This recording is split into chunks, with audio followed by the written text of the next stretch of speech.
তো ভাই একজন ভাই আমাকে কমেন্ট করেছিল যে টেলিগ্রাম থেকে কীভাবে ভিডিও ডাউনলোড করবো এবং কীভাবে সেটাকে পজ করে পরবর্তীতে আবার রিজুমে ক্লিক করে সেটাকে পরবর্তীতে আবার ডাউনলোড করবো, যেভাবে আমরা ভিডমেটে স্ন্যাপটিউবে ডাউনলোড করি। তো তোমার জন্য এই ভিডিওটি, এবং তোমরা যারা দেখছো তোমাদেরও এটা হয়তো উপকারে লাগতে পারে। তো ভিডিওটি দেখো যে তোমরা টেলিগ্রাম থেকে ভিডিও কীভাবে ডাউনলোড করবে এবং পজ করে কীভাবে রাখবে, যেরকম স্ন্যাপটিউব, তারপর ধরো ভিডমেট, যেগুলোর মধ্যে ডাউনলোড করে পজ করে রাখা যায় এবং পরবর্তীতে তোমরা সেগুলো আবারও পজের জায়গায় রিজুমে ক্লিক করে সেগুলো ভিডিও ডাউনলোড করতে পারবে। তো টেলিগ্রামে এটা কিন্তু সমস্যা হয় এবং অনেকের এটা সমস্যা। তো ভাই এটা সমস্যা কোনো কিছুই নয়, জাস্ট যদি আপনি এই ভিডিওটি দেখেন তাহলে খুব সহজে বুঝতে পারবেন। তো দেখতে পাচ্ছেন আমি এখানে টেলিগ্রাম রয়েছে। সো এখন এই আমার টেলিগ্রাম অ্যাপটিকে আমি ওপেন করছি, ঠিক আছে, আপনাদের চোখের সামনেই করবো।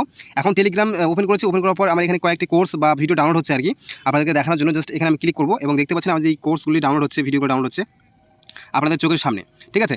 এখন এখান থেকে চাইলে আপনি পজ করতে পারেন। দেখতে পাচ্ছেন এখানে আমি ক্লিক করেছি, এটা কিন্তু পজ হয়ে গেল, 171 MB হয়ে বসে আছে। আপনারা দেখতে পাচ্ছেন এটাকে আমি জাস্ট পজ করেছি, এটা পজ হয়ে গেল। যদি আবার আমি এখানে সেখানে ক্লিক করি, আবারও 100 মানে দেখতে পাচ্ছেন সেখান থেকে 171 মানে কিছু কেবিপিএস ছিল আর কি।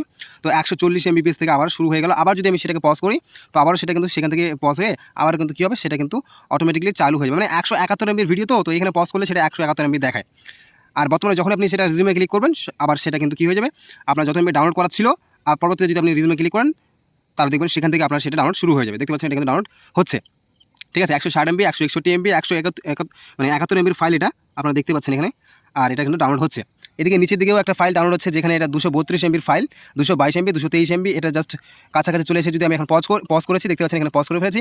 তো এখানে জাস্ট আবার যদি রিজুমে ক্লিক করে, দেখতে পাচ্ছেন এটা কিন্তু 226 MB থেকে আবার শুরু হয়ে গেছে। তো এখানে 232 MB যখন ফুলফিল হয়ে যাবে, আবারও কিন্তু এটা কী হয়ে যাবে, ডাউনলোড হয়ে যাবে পুরোটাই, ঠিক আছে। এখন এদিকে আরও নিচের দিকে অনেক ফাইল রয়েছে, এই সমস্ত ফাইল আপনাদেরকে দেখাবো না, এটা হলো একটা স্টেপ। আবারও আপনাদেরকে আরও একটা দেখাই। এই দেখতে পাচ্ছেন আমি যখন ডাউনলোড বসাবেন, ডাউনলোড বসা টেলিগ্রামের উপর দিকে দেখতে পাবেন এখানে একটা আইকন থাকবে। এই আইকনে ক্লিক করার সাথে সাথে আপনার ডাউনলোড যেগুলো হিস্ট্রি রয়েছে, সেই সমস্ত ডাউনলোড হিস্ট্রি কিন্তু এখানে দেখতে পাবেন। যেগুলো আপনি ডাউনলোড করেছেন, ভিডিও বলুন, জিপ ফাইল বলুন, যেগুলোই বলুন না কেন, সমস্ত কিছু এখানে ডাউনলোড হবে, যেরকম স্ন্যাপটিউবের মতো ডাউনলোড হয়। এখানে বর্তমানে আমাদের ডাউনলোড কমপ্লিট হয়ে গেছে, তাই এখানে দেখাচ্ছে না। আমি কয়েকটা ফাইল এখানে ডাউনলোড বসিয়ে আপনাদের দেখাচ্ছি, ওকে। এই যে আমি এখন জাস্ট বসাবো, দেখতে পাবেন আপনারা লাইভ। এই যে আমি বসালাম এবং সাথে এটাকেও দুটো বসিয়ে দিলাম, ঠিক আছে, আপনাদের চোখের সামনে আপনারা দেখতে পাচ্ছেন।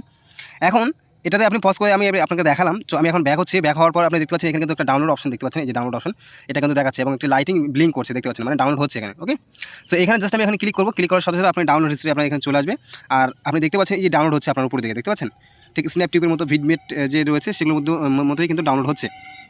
সো এখানে ক্লিক করেও কিন্তু আপনি কী করতে পারবেন, এটাকে পজ করতে পারবেন। সাথে এখানে ক্লিক করেও আপনি কিন্তু পজ করতে পারবেন, চালু করতে পারবেন। দেখতে পাচ্ছেন আমি পজ করে দিলাম।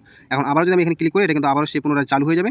এটাকে ক্লিক করে আবারও কিন্তু পুনরায় এটা চালু হয়ে যাবে এবং কত এমবির সেটা আপনি দেখতে পাচ্ছেন চোখের সামনে, ঠিক আছে। তো এভাবে আপনি টেলিগ্রামে যদি চান স্ন্যাপটিউবের মতো, ভিডমেটের মতো কীভাবে আপনি ভিডিওকে বা ফটোকে বা জিপ ফাইল, যে কোনো বলুন ফাইলকে আপনি পজ করে রাখবেন আর পরবর্তীতে ওয়াইফাই কানেক্ট করে আপনি ডাউনলোড করবেন। সো সেটা আমি দেখালাম, মানে একজন ভাই আমাকে কমেন্ট করেছিল, স্টেপ বাই স্টেপ দেখিয়েছি। যদি কোনো ধরনের অসুবিধা হয়, ভিডিওটি আপনি মানে প্রথম থেকে দেখুন, আপনি খুব সহজে বুঝে যাবেন, ঠিক আছে।